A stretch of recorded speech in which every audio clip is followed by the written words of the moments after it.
For this innovation competition, hosted by the University of Wisconsin-Madison, I decided to make a prosthetic hand. The reason for this was I wanted something that was socially and economically beneficial.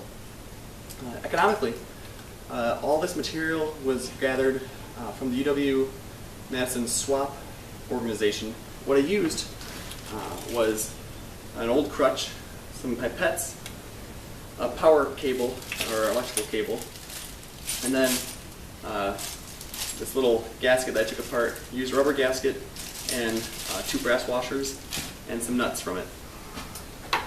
What I did was I made a device that will attach to someone's forearm.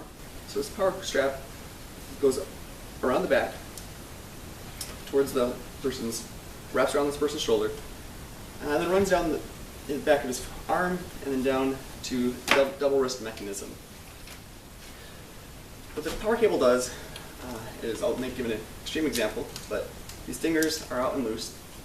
They drop and they are put around an object, and then as you bow your shoulders or extend your arm with the device on it, it pulls these fingers back, locks them in place, and then you can take your object, move it, and drop it, or place it down. And I'll show you that example here in a couple minutes.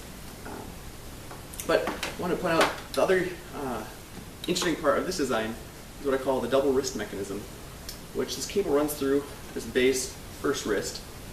It connects to a couple strings that hold these 3 pipettes, which are the fingers.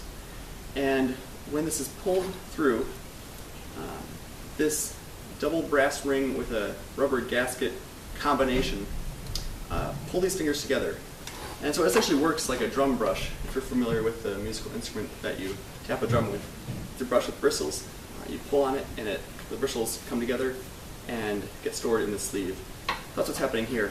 Prosthetic arms usually run from between $3,000 and $30,000.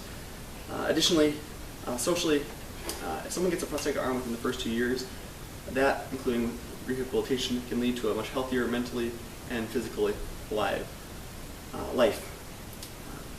That's what I made. What I'm going to do is I'm going to attach this to my arm using this rubber sheet I got from a printer, and I will demonstrate for you. I'm going to go ahead and pick up these items.